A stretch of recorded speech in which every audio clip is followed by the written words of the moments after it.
everybody. Welcome to this week's Power Up. I am here joined by the lovely Maude Garrett. I did the right side this time. Hi, I probably won't. You know me. High five. Life can be hard. Virtual high five. Damn it! It's 50-50. Yay. Yes. Oh, yeah, powering up all right. Yes, we are chatting all things playing, watching, and reading, and we managed to rope in a pretty impressive guest that you have seen on your small screens and even your big screens and all of the screens that play tabletop. Mm-hmm. So if you love D&D, or if you love We're Alive, or if you've even been some of the bomber backers that played with you just before with Among Us and have many, many things to say, please welcome our guest. Today we have the one and only Vince Caso. Hey, buddy. Oh, hi. Welcome, Vince. How's it going, y'all? I was gonna say too, LA by Night, shout out, and the Guild. Yeah, LA by Night, streams. the Guild. Yeah, I'm probably most well known for the Guild at this stage, but yeah, it's all kinds of fun stuff. Can I tell you, Vince? My husband knows you as my friend Vince, and we watched the Guild, I forget how many months ago, but anyway, he had no idea it was the same person. Yeah. Because he looks so different as Blades. Yeah, well, I was 15 in season 1 when we shot that, yeah. Yeah, and I'm 28 now, so do the math on how old that show is. Yeah. It's old, but like, what a pioneer in web series, and especially nerd content web series. How did you originally get linked up with the Guild and with Felicia? Well, so originally the Guild was written to be an actual half-hour comedy pilot. Pretty much like the entirety of, or the bulk of season 1 was written to kind of be one episode. Mm-hmm. And she casted it very much like you would an ordinary television series. So I just showed up for the audition. My agent got me the gig, walked in, did my bit. They were not expecting my type for that role, but they just liked the smarmy, kind of sticky character that I brought to it, and that was that. We did a table read at her house at that point, and then it then turned into a web series from that point forward. So how old would Felicia have been when she wrote and made that happen? If you're now not old. I couldn't tell you. Ago, so probably her mid to late 20s. Yeah, we were honestly all pretty young. Amy was just like getting into college. Everyone else was in their 20s except for Jeff, whose age is infinite. Yeah. Yeah, that's awesome. And now the rest is history. And now you guys are all playing D&D. So is your D&D character that you're currently playing as a 180 from Blades? Well, okay. So with the Guild's D&D show, we're all supposed to be playing like fantasy versions of our characters from the show, but it's hard to play Blades the way he would actually be in that setting because he's not a likable person and is written to kind of be the butt of the joke a lot. So I'm kind of just playing myself, honestly, just hyperbolized, which is what I often enjoy doing. We've spoken D&D before as well. It's kind of like how we... Yeah, you and I wrote a one-shot. We certainly did. How cool is that? I want to talk about the fact that D&D has taken off and you are able to play a lot. How have you kind of used this involuntary downtime to explore a lot of tabletop scenarios? Totally. So, well, for me, I actually had not played a single game of D&D until 2018. My first ever game of D&D was at the table of Kelly D'Angelo as DM for her home game. And from there, I started playing a regular home game with Jake Michaels, who's also the director for We're Alive. And we played that for the better part of a year. And from there, I'm like, you know what? I enjoy playing. I like the process of it, but DMing actually attracts me much more. And I started my own home game. I designed my entire own homebrew world, which I now DM that series every week. And also just started running a home game with my friends. You know, Alex Ward, Sage Ryan, a lot of other cool people in our community are just in there playing the game on our off time. And the pandemic, counterintuitively, the pandemic honestly made everyone I know busier, and myself included. But there's a lot more opportunity for streaming. And so in the D&D live stream space, I've been much more active there, especially whether it's DMing my show or just appearing a lot as a player on others. Tell me about those. Where can people find you? What have you been doing? And how have you liked having more control over your schedule? A lot of questions. Yeah, no, it's been awesome. I mean, the show that I DM is called Failed Save. It's on the Pixel Circus Twitch channel, which is just twitch.tv/Pixel Circus. It's a really fun show, really cool cast. Anthony Carboni, Sage Ryan, myself, Kaylee Bray, Gina DeVivo. We have a wonderful, wonderful group of people. And that's at 7 p.m. on Fridays. Mm-hmm. And I'm sorry, 6 p.m. on Fridays, Pacific time. And yeah, that takes place in my homebrew world, and then my home game as well. For the guild streams, we do those. D&D is once a month. We just had our last D&D episode this past Sunday.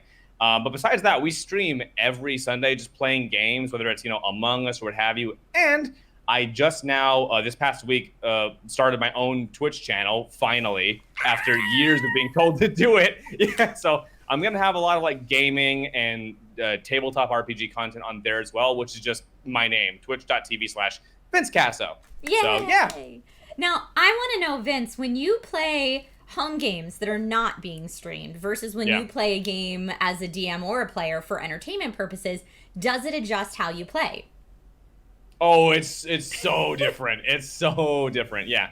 The thing is, for me, especially when I'm streaming a game, there is definitely the feeling that you want to hit the story beats. You want it to be a clean experience. You want to get the players where they want to go, and you want to all do it within a certain time constraint. You don't want to run half an hour over. Whereas with a home game, I'll be like, hey, y'all, this session might be like 3 to 5 hours. So it'll be somewhere in there. We're going to make some drinks, and that's it. That's that. So, there you go. But with a show, it's like, great. We have a hard out at like, the show ends at 9. If it goes past 9:15, we're just going to turn you off or whatever. So yeah, the style of play is very different. And you also need to evoke a certain level of performance. Whereas at a home game, whether or not the result is very similar, it is a more relaxed environment inherently because you're not performing. You're not putting on a show. You're just doing whatever zany crap you can come up with. You are one of the few people I've ever met when discussing D&D that was most drawn to being a DM straight out the gate.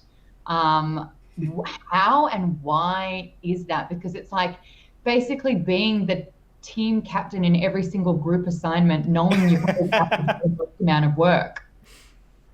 Yeah, it's a good question. For me, my background is also primarily in acting and writing.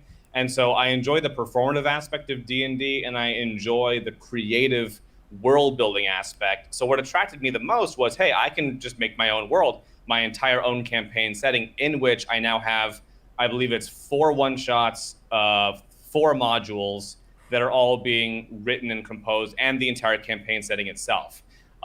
So that is what pulled me in the most. I don't really mind the whole idea of like the herding cats thing with players because, I don't know, maybe I've been lucky, but most of my tables have been just very cooperative people who are great with the improv, the yes and, it's all very smooth. And then as an actor, I get to play every NPC. So that's my fun right there, is all the fun voices I can do. And really that all attracted me more. Yeah, Maude and I have talked about it on this show before, how if you're someone who is interested in performance, if you are a theater kid, something like that, that you're very naturally drawn to D&D for that, and that there's a lot of overlapping there. You said for the guild, your agent originally got you the audition.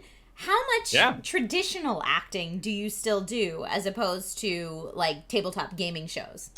As much as I can get. I mean, I still bill myself primarily as an actor. I am, a live action voiceover actor first and foremost above all else. So that has always been the primary focus of my career. I branched into writing more recently, and more recently being like within the last 5 years, because I realized I love the creative aspect of the creation of a show, of a world as well. And so now I've got 6 TV pilots that I'm working on packaging and getting into the pitch stage. And I have the outlines for 5 feature film screenplays that I want to eventually get to.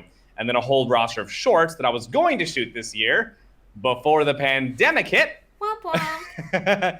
But so like acting and writing, if I were to sum myself up in a phrase, it would be that. Okay. But the streaming and the improv and the tabletop work has given us all the opportunity to still perform and be that in a new, awesome setting.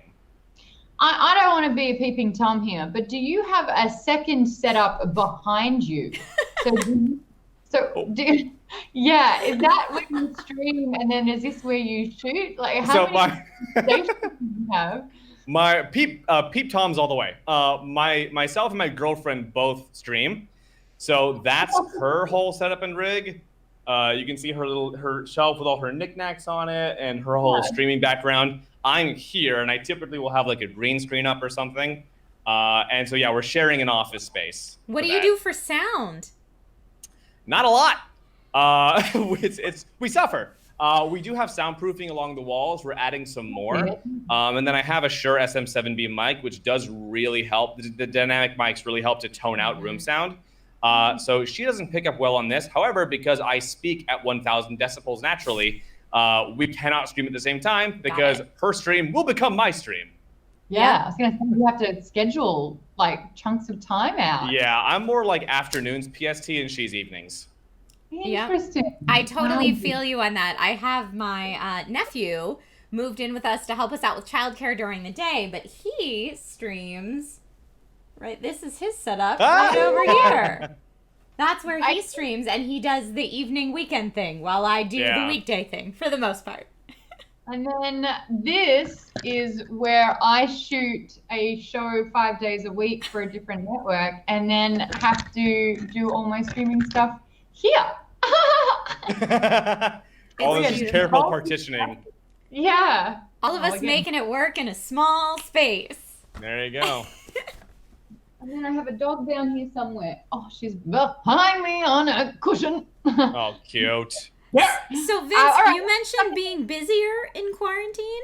So, is it busier just because of all the additional streaming you're doing, or are you now like more in development so you can really craft and put together pitches? What is making you busier since being stuck at home?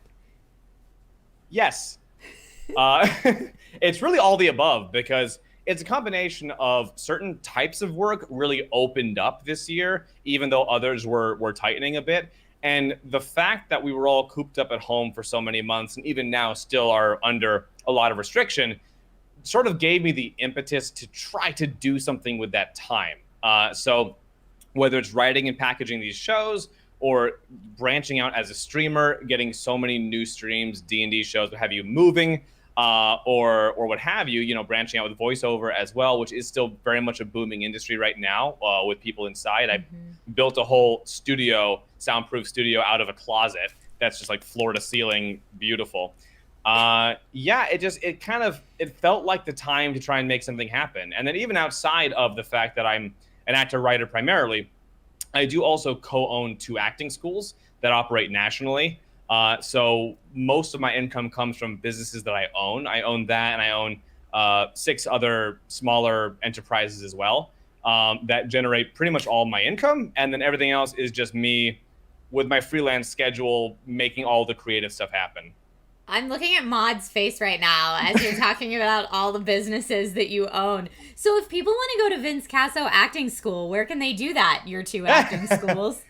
So we have 3 brands right now. One that operates locally in Orlando, Florida, but is, because of the pandemic, serving a national audience. One that operates locally here in Los Angeles. And then our national brand is called Acting Dexterity. So if you did want to take acting classes taught by my father, who is a 30-year veteran in the industry, in front of and behind the camera, that is actingdexterity.com. Cool. I never thought I would plug that on a show like this, but yeah, there you go. Did you stand a chance being anything else beside an actor, having your dad be a veteran? Nah. What's funny, as a very small child, I briefly wanted to be a doctor, but it was mostly because I have no squeamishness whatsoever with the sight of blood or gore, like right in front of my face. Whoa. So I'm like, that's probably a good fit. That phase ended pretty quickly. But yeah, it was going to be something in the arts no matter what. Awesome. Yeah. Trisha, what was your childhood sort of like dream and ambition? Like when we're kids, it's so innocent and we're like, I'm going to do this. I was going to be an orthodontist. Oh, that's fun. Love it. Helping everyone get beautiful smiles. Yeah. No, because my mum would say, I have to bloody pay $165 every 5 minutes. This man has his hands in your mouth. You should do this if you want to make money. And I was like, okay. Taking everyone's money one smile at a time. No, couldn't believe how much it costs to have braces. It costs so much to get braces. And I had to have them twice as a kid. I had 2 rounds of braces. My orthodontist, I think that was like his scheme to get more money. Was like, oh, we're going to do this in 2 phases. Phase 1 and phase 2. Ah, the bastard. What that meant was I ended up having braces for like 5 years total, probably. Yeah, I only just now got like Invisalign for the first time because I've been needing it for most of my life, and I never wanted to get braces, but it feels like this is the time. Do it. Yeah. This is the time. When I was little, I wanted to be an actor. Like, from a very young age, because I think I used to watch a ton of movies as a kid, and from the time I had seen Big, the movie with Tom Hanks, right, I was like, man, that guy gets paid to play all day. Like, all he's doing is playing with stuff, and they're paying him. That is the best job. And then I, like, put 2 and 2 together in my head that people that were in movies were just getting paid to play pretend. Like, they were just getting paid, essentially, to play house. Except for they told you what name you are and what to dress in. And I was like, this is a real getting paid to play job that exists. Like, can you imagine, like, just what we actually do? How absurdly nice that deal is? Right? So that's what I was like as a little kid. Like, I'm like, man, I have my little tent and, like, my baby dolls and my action figures, and like I play with them all the time, and these are adults getting paid to essentially do the same thing. And from what I could see in my little 5-year-old brain, I was like, and getting paid pretty well, and getting to wear fancy clothes and go to the Oscars, and it all looked perfect to me. So from the time I was very little, I was like, yes, that's what I'm going to do when I grow up, despite my parents, who are a dentist and a mechanic, respectively, saying, oh, no, please, honey, you don't want to do that. No, why don't you study math? Like really trying to get me into a career that would definitely make me money instead of having me waiting tables for over a decade and living out of very, very tiny studio apartments. But that's not the life I chose. I stuck with it. Since you were 5 years old. Wow. Yeah. I was obsessed with Gone with the Wind. I would reenact scenes pretending I was Scarlett O'Hara. Like I made my dad go as Rhett Butler and me as Scarlett O'Hara for a Halloween parade one year. And like as we walked past the judges, I was like, say your line, Dad. Like when I was 5, I wanted to be a mermaid. Also, I mean, it's still an option. Also, they're out there. Awesome. On the route of like Walrus, circa Kevin Smith's movie. I mean, as long as it doesn't go like that, I'm fine. I mean, Splash is also a Tom Hanks movie. Maybe that inspired you. Disney Plus fucking put a skirt of hair on Daryl Hannah's bum. That is the most devastating thing. They censored her nude run going back into the water. They put a fur they made her hair look even longer, but it just looked like a fur skirt. A fur butt. Oh, no. Yeah. So one of the first things they realized, like people started to figure out the changes that they made. They made a change in Lilo and Stitch, apparently. They think they joked about putting a baby in a washing machine, so they changed that entire scene. Yeah. Okay. Oh. Not for Vince. Vince is all for baby in the washing machine jokes. It's the best bit. Oh, it's the highlight of my career are those washing baby jokes.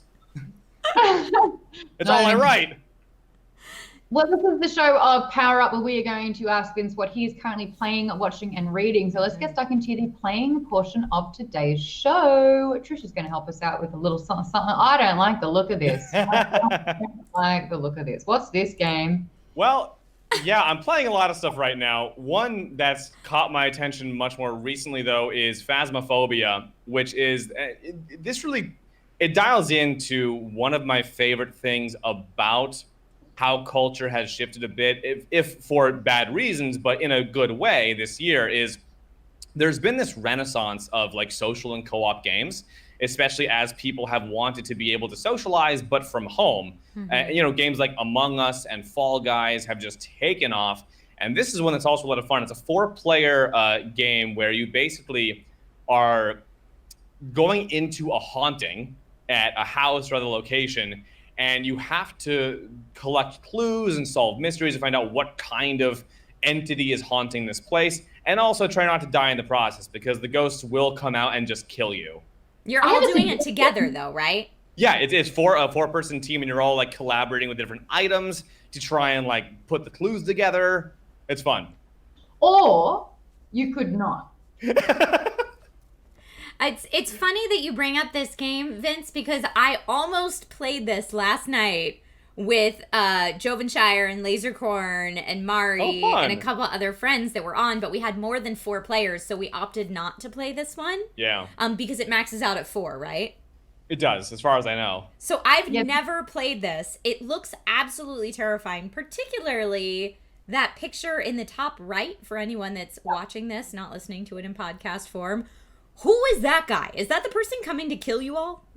Well, so the ghosts can take multiple different forms depending on the map and the type of haunting. So sometimes it's a little girl running at you through a dark hallway. Sometimes it's some big gooey dude. It's rough. You know, you'll have EVP phenomena. They'll say shit. They'll be like the EMF readers that track the amount of haunting, and it's all very spooky. If you've ever seen like an episode of Ghost Hunters or something like that, it's that, but the ghosts do come out and do murder people. How do you compose yourself if this is a multi-co-op game and you're playing with other people? Because I would ramp up my little bitch meter, and I don't want anyone to see that. Well, so funny enough, scary games, they don't get me at all. Like, I don't jump. I don't get spooked. It's just, I'm kind of just there for the ride. Like, I'm just happy to be here. Happy to be involved. Huh? How does that exist? How does one possess that? Are you like one of those people that laughs when you get scared? Like, no it's reaction? Just for me. Well, I mean, I react. I'm like, oh, that's fun. That's cool. Like, it's just, for me, it's all very chill. It's part of the entertainment. It's like, I don't know, it's like watching a movie. You're like, oh, that thing happened. Oh, this guy's coming at me. That's cool. Like, yeah. I don't know how you can keep that chill. I would be freaking out. But that's probably what makes you really good in a game like this. Because for me, when something comes running at me in a terrifying game, I'm always mouse and keyboard, right? But I get scared and I do this. And then I'm like looking in the wrong direction and I'm button mashing and trying to get away. And before I know it, I'm dead. That makes it much funnier, though. It's funny for streams. It's not good for beating a game. I gotta ask the chat about this because we're so split. What do you like when it comes to horror video games? Because they're immersive and you are controlling the character in the horror. Like, you're not a voyeur. You're not watching things unfold that you cannot help. You only have one way, and that's to go through it or to stop and, I guess, walk away. But in a video game, you are playing the character, and like there is so much more to it. People are getting scared. Some people are saying they're a little bit like you. Himura Jubai is saying he's just a manly man. So take that. That I am not. I had goosebumps with you telling me the premise of the game. Now, Maude, to that, though, I ask, do you play World of Darkness tabletop RPGs? Or do you play, like, 10 Candles or any of the really scary TTRPGs? No. For the same reason, because you don't want to go through it? Because I'm a little bitch. Vince, we were in the 10 Candles together for Geek and Sundry. We were? Oh, that episode was mad dark, too. It was mad. Well, it was Ivan. Ooh. And Ivan Van Norman, for those of you watching, is a wonderful dark GM and storyteller for a variety of different tabletop RPGs. But Ivan warned us ahead of time, like, this is going to be real dark. Does anybody have any issues that I should, avoid certain specific things? And he was very, very good about, like, all the prep going into it. But yeah, Vince and I were in the same one shot, and it was dark. What happened? Yeah. Well, oh my God. So we were actually, I'll just sum up the premise real fast, but we were all on the International Space Station when this, end of the world event happened. Mm-hmm. And so we had to try to get off the station and back to Earth. Otherwise, we'll just end up eventually dying of a loss of supplies on the station, where at the same time, this entity, whatever it is trying to get its way in and try to get to us. And so over the course of the episode, we're getting a pod together. We're trying to launch so we can do like a landing back on Earth. But something infiltrates the ISS in the process, and something gets in. And then people start dying and killing each other. And I think I hear my wife, who's probably dead, over the radio, and it's a whole just very emotionally traumatic, which I love. I live for that stuff. And see, like for me. Yeah, go ahead. For you? No, please. I was going to say that's the reason why I asked about the difference between video games and tabletop, right? So I can play a super dark TTRPG and like love it. Like I'm like you on that front. But when it comes to video games, for whatever reason, I get too scared and I freak out very easily. Maybe it's the jump scare thing, because there's not really jump scares as much in TTRPGs. It's just like really dark and upsetting and kind of like thrill and suspense. It's a control thing. Maybe it's a control thing. Do you think you have more control or less control in the video game as opposed to the TTRPG? I think you have less control in the video game. Yeah, well, that makes sense.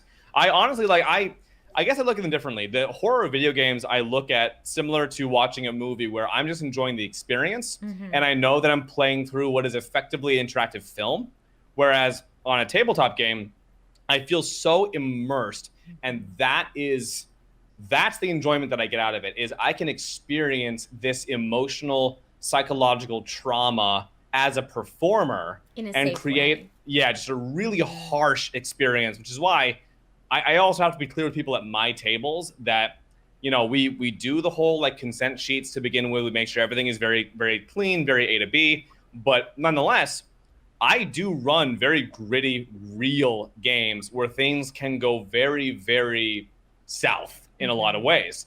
And I love, well, there's a few just sort of blanket rules I have at any D&D table, which is first and foremost, matters of sexual violence and homophobia and similar things like that will just never come up. It's not part of the world, because I don't think it makes for compelling storytelling, no matter how you do it.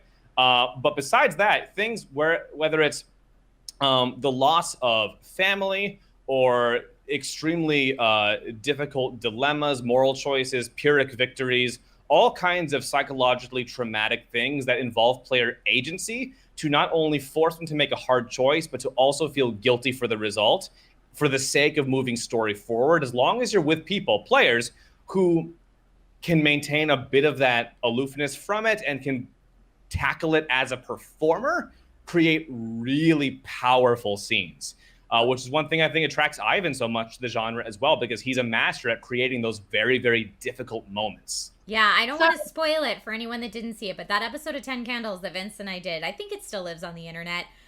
Vince's death. In that, so in 10 Candles, everyone dies. So I'm not spoiling anything by telling you Vince dies. 10 Candles, everyone dies. That's the way the game works. But Vince's death in particular is like... Tell me. It's such a bummer. I don't think about it. I just would never want to be in it. The moment the camera cut and we pieced out, I just started giggling. I was so happy with how it went. Like, me too. After I died, I walked off camera, and as soon as I got off camera, I had this huge smile on my face. Yeah. Even though I had just been through like the most horrific, traumatic thing. Well, I think it's also for me, like, it's the catharsis, similar to the catharsis of, as a performer, you making the audience laugh. If you make them cry, if you make them cringe, if you make them uncomfortable, you are still creating that response in them. And that is ultimately my goal as a performer. So as much as most of my career has been in comedy, if I can rip your heart out as a viewer and stomp on it and make you really feel for these characters, that's the same response. The fact that you are emotionally invested in what's happening right now and really feeling something as a consequence of what happens on screen, I love creating that. Yeah. Well, I will never be playing that video game. Thank you so much for telling us all about it. That's amazing. You did just play Among Us not so long ago, and people here are a little bit perturbed by your truth and lying kind of demeanor, I guess. But we've got more of that in a Q&A section that'll happen later. Let's move on to the watching portion of our... What you watching? Well, a couple things. This is one big one that I saw recently. Enola Holmes is a fantastic film. I mean, even just from the trailers, I was interested in checking it out. I love just all of the Arthur Conan Doyle's mythos around Sherlock Holmes to begin with. All the media surrounding it has been really special. But just having this fresh take on it and seeing Millie Bobby Brown step into a role so different from Stranger Things was a hoot. And really the whole cast, if you even just notice here from the graphic, Henry Cavill and Helena Bonham Carter and all these wonderful performers. It was an exceptional film. I have not seen it yet. I so want to see it. But it's interesting to me. I love that you brought this up too, Vince, because I think a lot of people who've maybe only seen the trailers for this might think like, oh, this is a YA thing. Like this is a young adult literature thing. This isn't really something for adults to enjoy. This is just for teens.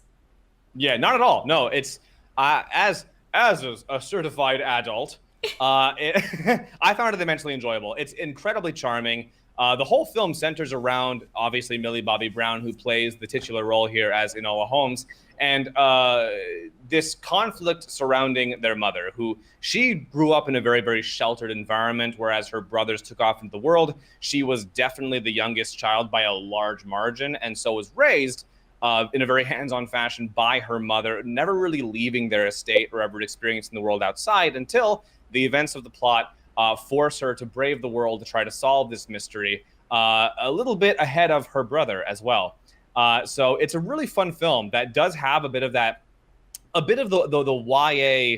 YA conceit in terms of this obviously teenage character who's against a much bigger foe, as in the greater world around them. But it's couched in a lot of reality and it approaches empowerment for her and for her mother in a very real way, and incorporates things like racial and gender diversity in ways that not only are very applicable to our current times, but also actually really gen well with the period they're displaying. And so I thought the deft hand they took in making that work was very, very worthwhile. And it's absolutely worth seeing.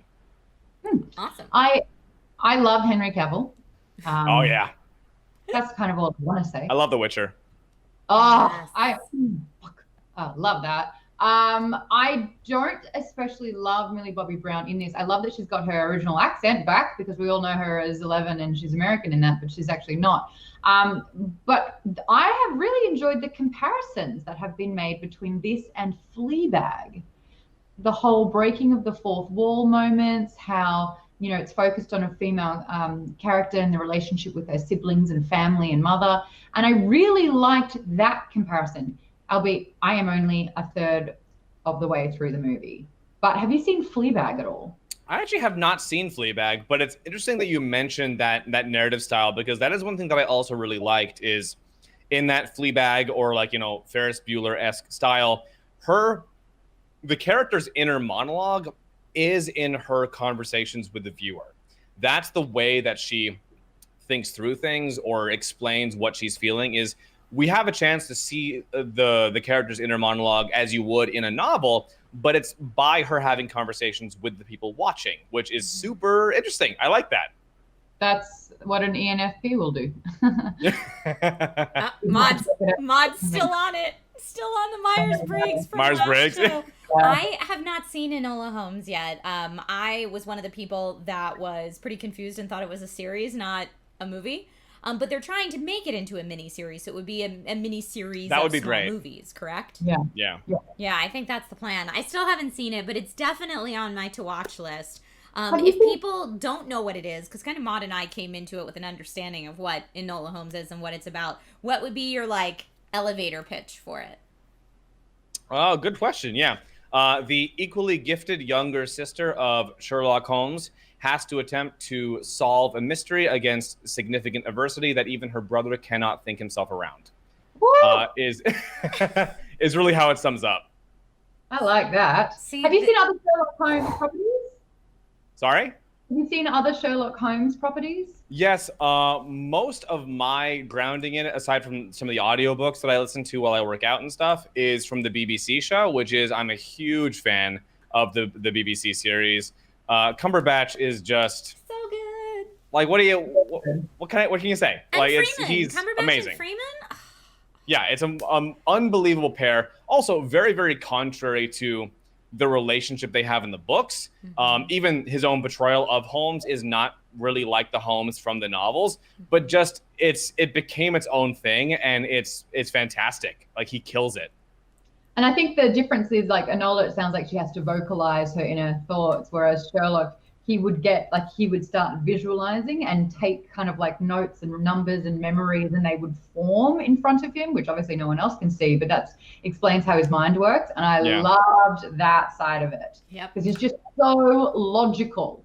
But he was just so, I mean, he was Spectrum City, which I absolutely loved as well, where it's like his mind worked in a very, very unique way. And his matter-of-factness and lack of sort of empathy or understanding of sort of like tact was really fascinating. I really liked that.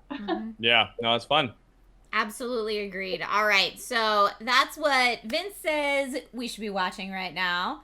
Vince, what should we be reading? That's a good question. Well, yeah, one book that I've just started in on and digging into a bit is called The Four Agreements by Don Miguel Ruiz, which is a fascinating book. If I were to chalk it up to any genre, it would be of the self-help bent, but it's more, if you approach it more as a philosophical treatise, then that gives you a lot of an understanding of what this is trying to get across, which is, hey, here are some thoughts on ways in which you can live better yourself.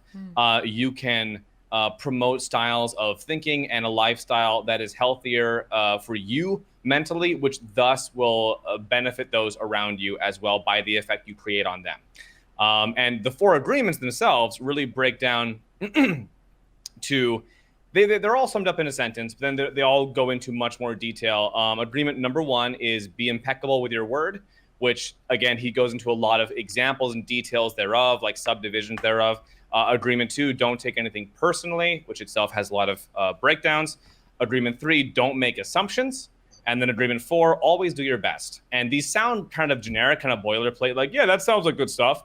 But he gives a lot of very good examples and sort of subdivisions of how each of those can apply to life, how they all break down, and how they really affect your thinking, which affects your behavior and affects the way that others respond to you as well.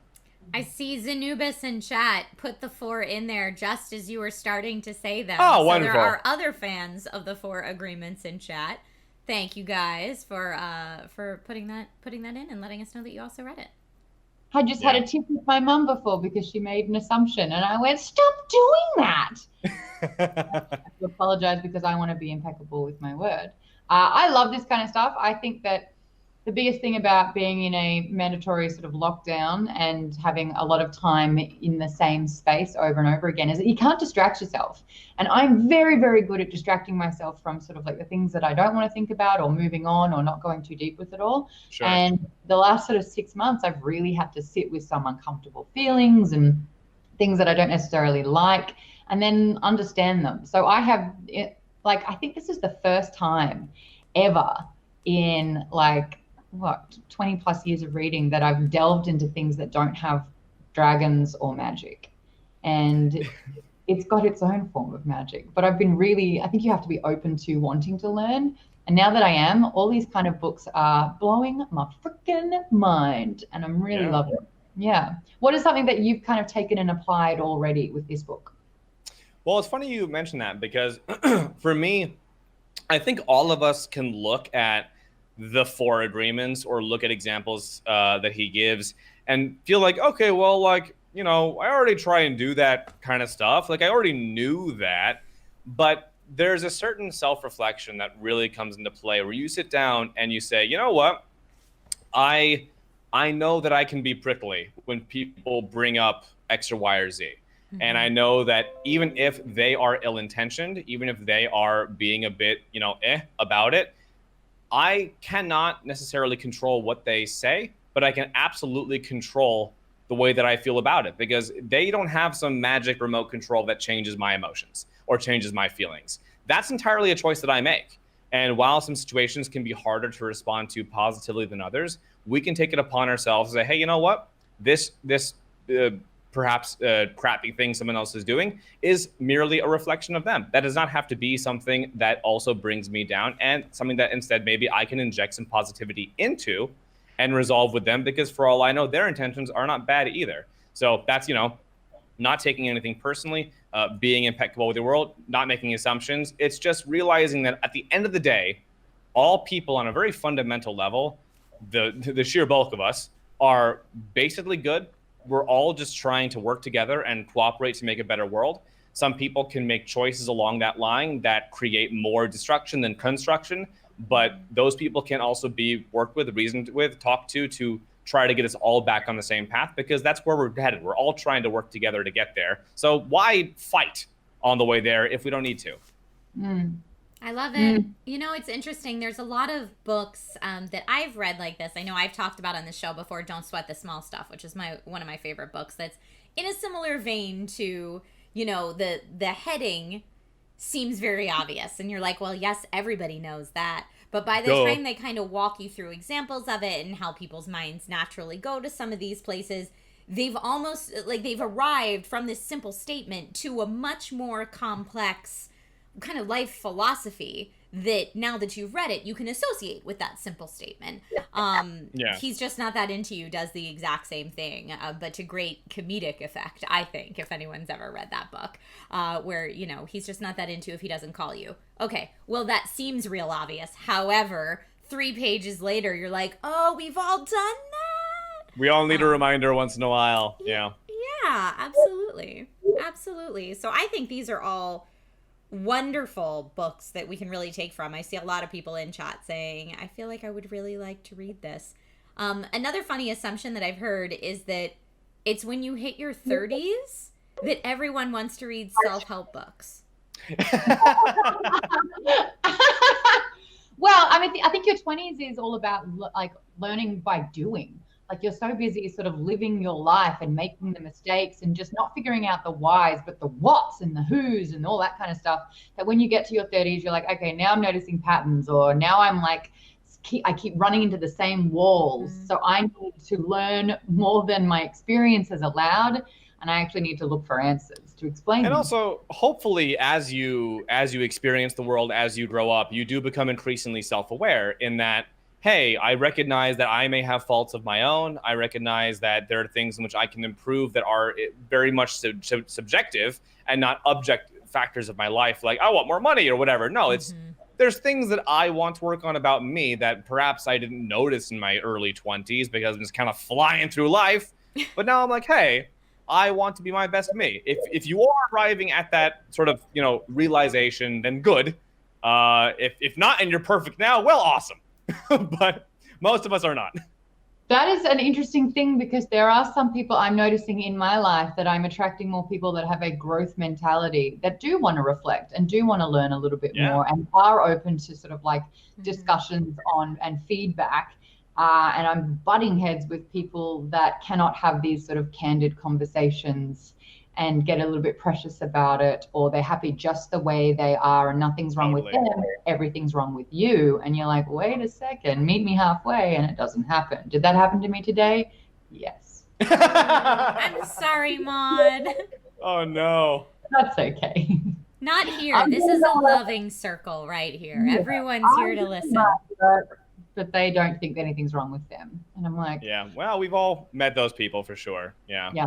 And it takes time. I know some people who, into their 50s and 60s, they had their worldview, they had their way of seeing and doing things, until one day, whatever the inciting event might have been, they sat back and decided, okay, maybe I wasn't totally right about all this to begin with. And we're all on that journey. Mm-hmm. There's no race to the finish line. It's not a contest. But ideally, that is the direction we're all moving. And if you recognize in yourself that you are perhaps not on that road, it might be time to consider hopping on board. Right? Is this the type of book you normally find yourself drawn to, or is this kind of an outlier from what you normally read?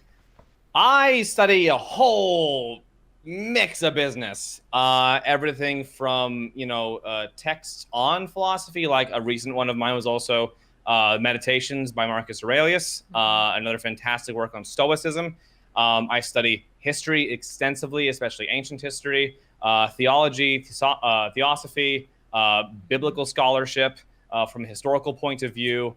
and I mean like the scholarship, like the published peer-reviewed works and all that, comparative religion, all things like that help to give me, my focus is developing the most embracive possible concept of the human mind, the human condition, where we have been, and thus where we are going, and how to ensure that road stays as focused and direct and efficient along that path as possible. I heard a word in there that sounded made up, because I think it's the first time I'm hearing it, and that was theosophy. Yeah, theosophy. So what is that? Let me get you a good definition for that. Theology and philosophy, right? That's where you got theosophy? Yeah. So this is more of a religious term as opposed to theology, but it's a philosophy that maintains that knowledge of God or of higher states might be achievable through direct intuition, or sort of like religious or enlightenment kind of methods. And so I've studied a lot of practices and a lot of philosophies that do focus on things such as, hey, you could have a direct revelation of these things, whether it's from Buddhist texts that believe you can achieve nirvana via meditation, enlightenment, what have you, or whether it's Western occultism that had its own very ritualistic practices to achieve certain forms of enlightenment. I'm always extremely interested in how do people think they can get better? How do people think they can come to learn more? And how can they actually do so? What has been the mode through which we've attempted that in history, and where as a culture has that gotten us over time? So all these questions I'm very interested in answering. I have a question about I know learning. It's a lot. Yeah, learning that much. How do you retain that kind of information? Because I find myself, like, I read a series of books that are 12 deep kind of thing. And then after 3 years, I'm like, I completely forget what that story was. I remember liking it, but I can't remember anything about it. So I'll read it again. How do you retain this kind of information? I think for me, it's a combination of two factors, or I should say three. It's number one, there is repetition involved. I sometimes will go over certain concepts, periods of history, what have you, multiple times, which really helps to seat them in. Number two is finding actual, kind of like when you're developing like mnemonic patterns, what have you, to memorize things. It's finding ways in which these things apply to my life or the world around me, actually creating intentional associations in my mind with other things that I already know, which gives that information context and thus locks it into my mind. And the third thing, and this might sound obvious, but you'd be surprised how much this enters in, is while studying a text, I make sure that I understand in depth, by actual definition, every single word that I'm reading. Because to the degree that I'm going past words that I just have no concept of, or terms that I've never heard before, the entire text begins to lose meaning.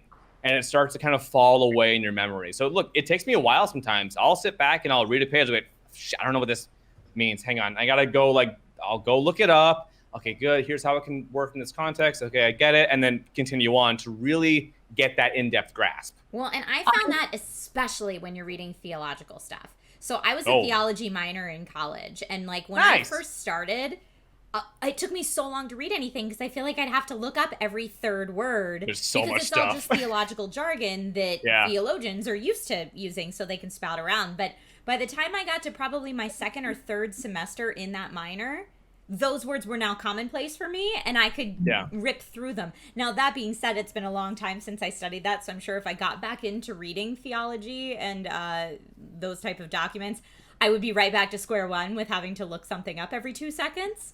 But yeah, once you kind of get into the groove, it's like any industry has its own specific jargon, and you just need to become familiar with it if you're really going to become adept in that space. Yeah, it's a field. Like, it's a field like any other, and each field definitely has its own vernacular. But even still, like, I'll be reading a book written, one author that I read frequently is Bart Ehrman, who writes a lot of New Testament scholarship, approaching the stories from the Bible from a critical historical point of view. Like, what can this tell us about history and the people involved at the time? And I'll still come across terms and references, and I'm like, okay, I don't know what the hell that just was, and I'll have to dig into that for an hour. But yeah, it's fun. It's cool to get that viewpoint on things. Back when I was 23, and I had a lot of time, so I got into reading quite a lot, I would have a notebook next to me, and every time I came across a word I didn't know, I would look it up and I would write it in the book, and then I would write the definition, and then I would write like kind of the use of it in a sentence with like whether it was a noun or a verb, and I ended up filling all these pages that every now and then I would go back over and be like, these were great words, how can I use them? These awesome words. Yeah. I did that with musical theater. I always wanted to sing along with and like perform musical theater, and if there was a word in a song I didn't know, how could I perform it if I didn't know what that word meant? So like I very specifically remember The Lion King, like Disney's The Lion King. Ooh, trying to know all of the words in Be Prepared. In Scar's song, Be Prepared. Like, I know that your powers of retention. I was like, what is retention? Like, there's so many words. The monarchy he talks about. There were so many words in that song that, like, I had to look up in order to be able to dramatically He also used the term quid pro quo. We're 8 years old being like, what? Yeah, as a child, I'm like, quid pro quo. What's that even mean? What is that? Some noises, some sounds. All right. Mine was Beauty and the Beast with Belle in this poor provincial town. Yeah, I'm like, I still don't really. I had the same thing because I did a performance of Macbeth last year. I didn't even have like a massive role, but definitely chunky enough. And I'm reading the script, and we did it in original prose. Mm-hmm. And I'm like, wow, I should probably know what I'm talking about. So I'm going to go look up 300 Shakespearean terms now. Have you got a favorite one that you can remember still? Oh, no. Oh, boy. Let's see. What did I say? I'm just putting holy cow. Yeah, please. It's been a while now. That's a good question. So let's see. Honestly, no. Most of it's escaping me now.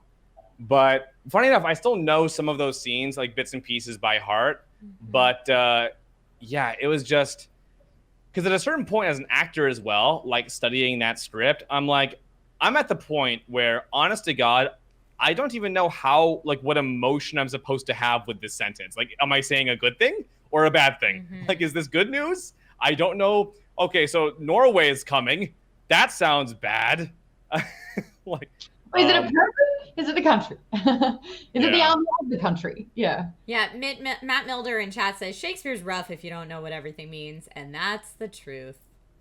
So in high school, we had to study in English a lot of what Shakespeare meant. And I remember just being so resentful of Shakespeare to the point where I would want to put more energy building a time machine to go back to end Mr. Williams' life, to have to not study it than to go through it. And it's marred me completely. But and then there was like another thing where I had to do a course on interpreting Shakespeare, and I was like, thus ends my life. I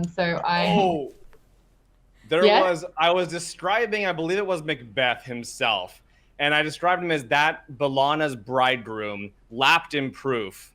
And I'm like, what the hell did I just say? Bellana's bride? I'm thinking of like deli meat in a veil. Lapped in proof?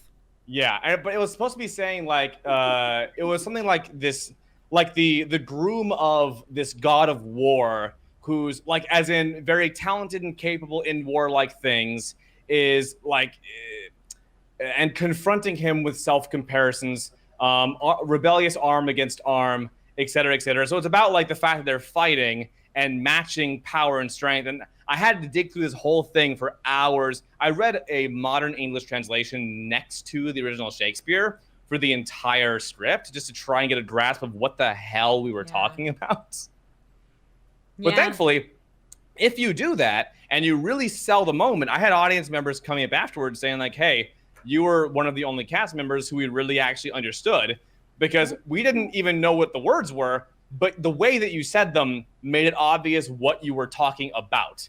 And so you can kind of piece together from context. I'm like, oh, thank God. I'm glad. Yeah, that's my theater degree was a classical theater degree. So like all Greek and Shakespeare that I studied in college. Because, that's a degree that's going to get you money and jobs. It's not at all. But that's the one thing they always told us with Shakespeare is you 100% have to know what you're saying. You need to know what you're saying inside out and backwards, or else the audience will have zero idea what you're saying. Oh, yeah. But once you know it, then exactly what you said, Vince, you can use your inflection and your emotions, and you can really perform it in a way that people will understand. Yeah. Some of the best improv I have ever seen and it's the most impressive thing because they made it look effortless. But it was an improv group, I believe, called the Shakespeare Group, where they, on the spot, are given a title and they perform a Shakespearean-esque type improv play with like 3 freaking acts over the course of like an hour and a half that is all on the spot and using iambic pentameters. Iambic pentameter. I knew I wasn't gonna get it, but that's how they speak, and they use like the Shakespearean kind of really complex. That's freaking wild. That's wild. Improv. And like I barely know it, and I was gonna time travel to kill fucking Will Shakespeare, but watching these guys duke it out was the most impressive thing I've ever seen. And like I was soaring afterwards. So if you can look, I want to be able to sing their praises. But like every single show they do is sold out like instantly because they are so. I bet. But it was so thoroughly entertaining. But every single time they improv a concept or like a way to further the play, they had to rhyme. So like even just speaking in meter, like for the sake of doing the play with a script I already knew, by the way, was a challenge in itself. Like I memorized the words, I knew what I was saying, but you've got to say them with that careful freaking rhythm. I'm like, that's amazing. I remember in college having to go through line by line and mark the emphasis on my iambic pentameter lines so that you knew how to say it, which was like fine for a sonnet, but then you get a whole play and it's like, Very pretty to listen to, though. Like it does gives the words a musicality that's a lot of fun. I wish I could find this group, the Shakespeare Group or something. It was, guys, like it was mind blowing, and everyone needs to see them before you die. Like, find them. While Maude is trying to find this Shakespeare Group, folks in chat, please go ahead and get in your questions for Vince for Bombs Q&A. Get those questions coming, and we'll pop into that soon. Yeah, I got some. Yes. Woohoo! Oh, everyone's posting about the 10 candles. Oh yeah.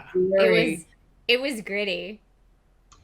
I'm pretty sure everyone in that 10 Candles play session too hated my character, which is always really fun for me in TTRPGs because, I don't know, I feel like normally I tend to be like the sweet, good one that helps everybody. So when I get to be the villain or like just the annoying one or whatever, like the thorn in everyone's side, it's real fun. At a certain point, I was definitely like, you know what? I hate doing this to other players, but I probably should try and kill her or something. Like, she seems like a pretty big threat. Like, we're all gonna die if she stays here. Maybe. Pretty fun. So some of the questions I've got coming through, Caitlin, who you just played Among Us. Hey, Caitlin, the forever imposter. Exactly. They ask you, lol, I'm playing with him right now, and he's so good at this game. Tell him Caitlin wants him to teach them how to play. How are you really good at lying? Because I suck at Mafia as well. And anytime someone's like, oh, you're Mafia, and I'm not, I immediately sound and feel and act guilty. But I'm not. And I'm like, just get rid of me then. I told you so. And like, no one wins when that happens. So what are some techniques? I'll tell you, my favorite game probably ever, if we're referring to like in person, like board games and stuff, my favorite ever game of all time is Werewolf. So I was raised on Werewolf, Murder, Mafia, all those social deduction games. And so I've been playing them constantly since I was like 10 years old, just nonstop. That said, though, for me, it's approaching it like an improv scene. Like it's approaching it like a skit, in that I know that I need to maintain no discernible pattern of difference between when I'm innocent and when I'm guilty. I know that when I am guilty, I need to not only make kills that are fortuitous for me for the sake of advancing my goals, but kills that tactically make other people suspicious, to both openly and insidiously cast blame on others, or to get other people to bicker and infight and take attention away from me. It's all very heavy stuff, but that is playing the game at a very high level, is doing that kind of stuff. I don't. Awesome. I don't like that. I have a question here from Twitch chat from Ashelon6023. Says, any suggestions for a person getting ready to play an evil campaign in D&D, but is having a hard time even coming up with a character? Evil campaigns are tricky. And for me, it always comes down to you having a conversation with your DM about the world, about the story, because it's easy for an evil campaign because the characters are inherently going to be malicious and or typically chaotic to stay like sensical without just having it like there's no good reason why the town guard wouldn't just bloody come after you, why you wouldn't this, wouldn't that. So make sure that the campaign is couched in a certain logically evil reality where you're not trying to be an ordinary D&D party but evil, but that the campaign is evil from start to finish and that you have that setting to back you up. If you do have that, any character you want with malicious intent or a nasty backstory would fit, but the reverse is not true. If the setting does not really permit evil behavior with flexibility, no character is going to work in it. I've got a question here from Maude Garrett. She says, we built a campaign together in a one-shot on Satine's GM Tips. If you're making a homebrew game, have you stolen all the amazing ideas that we built together, and did it get to see the light of day? That's so funny. What's funny is there's actually a little bit of the reverse. A few of the elements that I added to that one shot were from a character backstory that I wrote for myself for a game that I was playing in. Yeah, interesting. I just thought from the book that I was reading, so we were. But no, I haven't worked that specific conceit into a game yet, although it was a very strong story. So I think, and I still remember the whole thing, so I think it'd be fun to work in. I think we have a season 6 of Dungeons and Flagons too. Nathan here, Nathan's pop in the chat says, do you prefer homebrew settings or the official D&D settings? And I know that we talked about the fact that you immediately jumped into making your own homebrew, but has there been things in the official D&D setting that you have discovered and been like, oh, this is actually really sick? Because I'm a bit the same, where I wanted to do all my own stuff, and then people would start talking to me about Baldur's Gate and Waterdeep and all these things, and I'm like, what are you talking about? And then being like, oh, this is all like a full fleshed out world. Yeah, it's a good question. I'll say that I have played about maybe 6 sessions of a Waterdeep campaign. I did thoroughly enjoy it.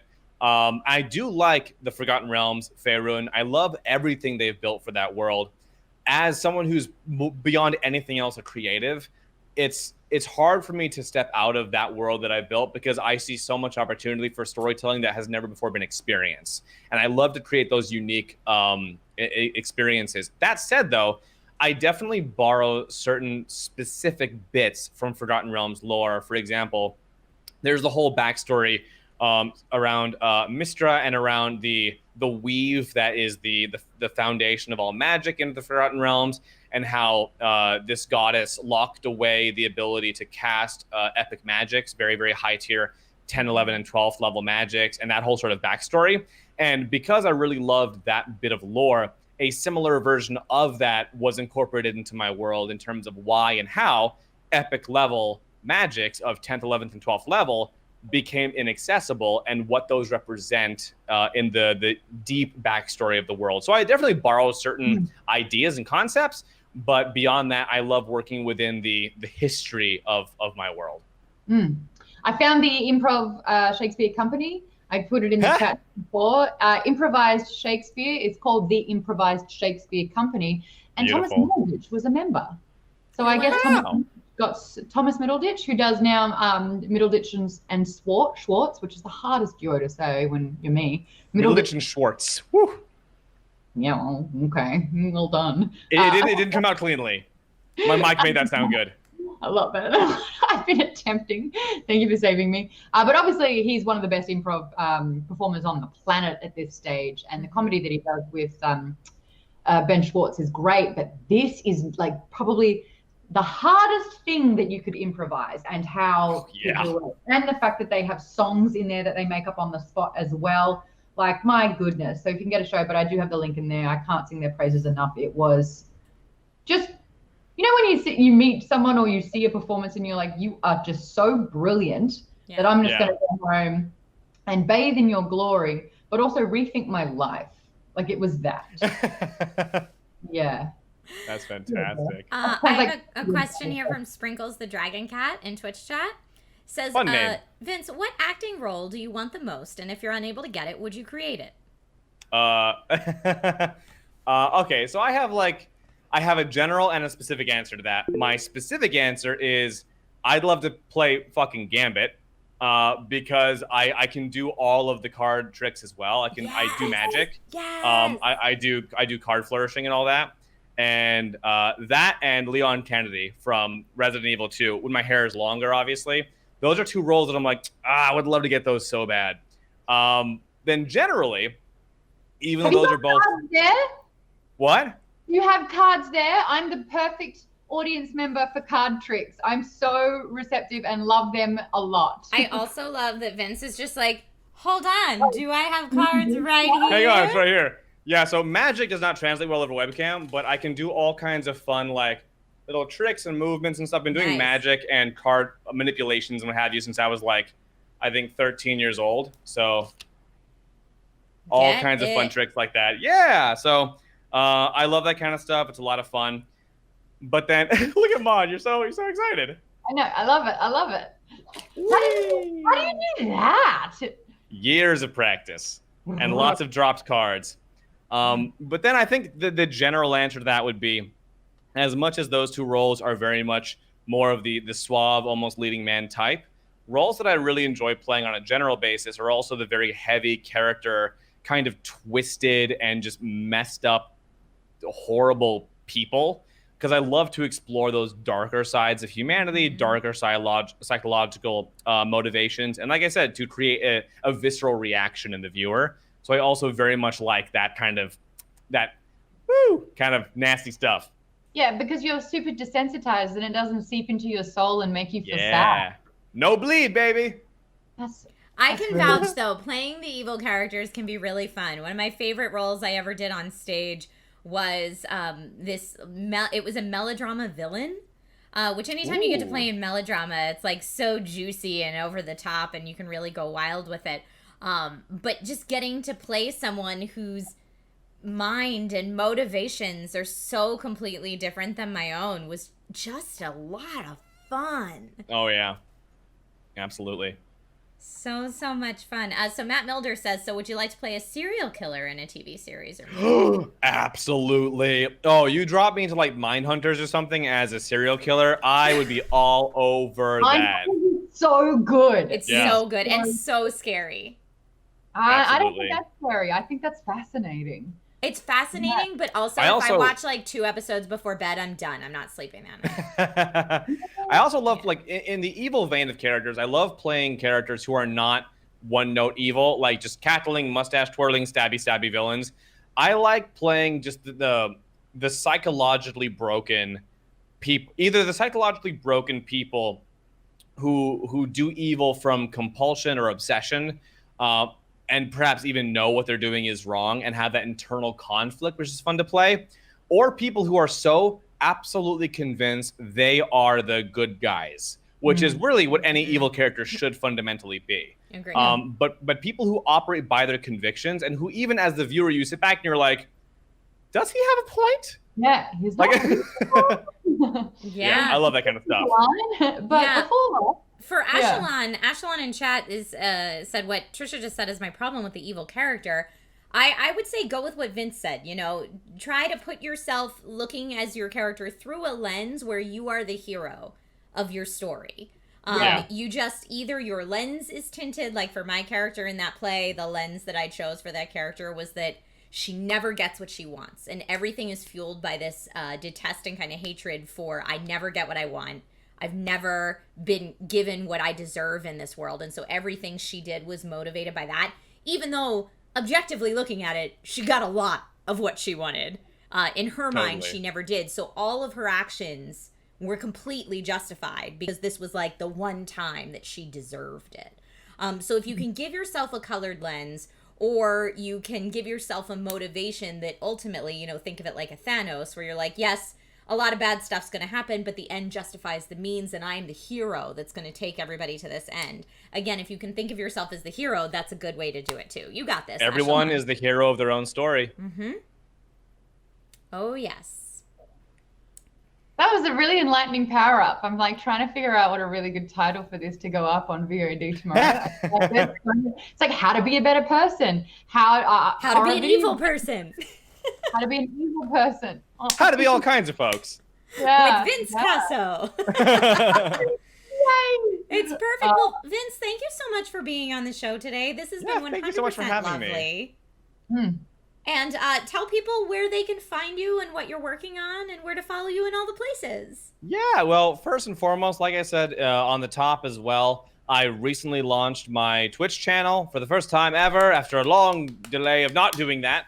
So I'm starting a full-time content schedule starting next week. If you can go to twitch.tv/VinceCaso and just pop me a follow, it's super appreciated. And I'm going to be... What was that? I just did. Oh, thank you, Maude. Yeah, I'm going to be streaming all kinds of games, both multiplayer games, RPGs, TTRPGs, all kinds of fun stuff starting next week. And then I'm on Instagram and Twitter as well, @VinceCaso, same handle everywhere. And you can catch me as the DM of the show Failed Save on twitch.tv/PixelCircus, Fridays at 6 p.m. Pacific. Well, nicely done. If someone calls you Vincent, are you in trouble? Or they die. No, sorry, totally fine. Yeah, I've been called Vincent, Vinny, Vincenzo. It's Vinny the Cheese because people mispronounce my last name Caso instead of Caso. So I make the joke that my name is Vinny the Cheese. I like that. Vinny the Cheese has to be like your mafioso name. It really is. He's not a high-level mobster. Yeah, no. Where is he, Vinny? Which one? Vinny the Cheese. It's the cheese. Wait, where's the cheese at? Don't cut the cheese. Yeah. I'm watching Fargo again, so it's like wonderful. So good. I just think I'm gonna barf. I love that movie so much. So anyway, Vince is going to stick around and join us for Power Down as well. So if you are a Geek Bomber backer and you have access to Power Down, you will see the chat that shall ensue after this. But that wraps us up for Power Up. Thank you everybody so much for watching. Yay! Thanks, y'all. Before we jump to end screen, I do want to thank, since notifications are off for the recording of Power Up so that we can port this into podcast form and it can eventually go and live on Geek Bomb, I want to say a huge thank you to, let's see, Codemon09 and Balder75 and Classy Librarian. So Codemon09 for the resub, Balder75 for the resub, Classy Librarian for the raid and kicking it off. Thank you everyone who followed, Zraken75 for gifting 10 subs on the channel today. Thank you so much for that generous gift, and welcome to the Dragon Riders, everyone. Disco Cobra 2013 gifted a sub as well. Thank you so much, Disco Cobra, and Matt Milder. Welcome to the Dragon Riders. Let's see, Lil Alive Thee, I believe is how you say your name, also gifted a sub. Thank you so much for gifting a sub, and welcome Aquamarine Mojo to the Dragon Riders. Honey, thank you so much. Welcome to the Dragon Riders. Thank you for the sub. Foo2099, thank you for the resub for 55 months. Gosh, this channel's been around a long time. And Kazmike1966, thank you for the resub as well. A happy half a sub-anniversary. And thank you everyone who joined for the first time today and gave a follow so that you can check out when other cool things are happening on this channel. All right, so we are going to sign off. Thank you all so much for being here. And let's see. Next time I am going to be live is probably Sunday, which is going to be a big charity stream with a bunch of giveaways, so you're not going to want to miss it. Oh, fun. And that's going to be Sunday morning. I'm going to be next live tonight after this. Oh, are you going live for the gameplay tonight? Or is it a different thing? Oh, I'm supposed to be doing that, aren't I? I just don't know if I'll enjoy it. All right, well, we'll talk about that later. I also might be live tonight, maybe. It's a big maybe. I don't know. But big charity stream Sunday morning with Twitch front page and everything. So it's going to be a good time. Make sure you join in. Yay. Okay, and then Monday night dungeons. Yay. Bye, everybody.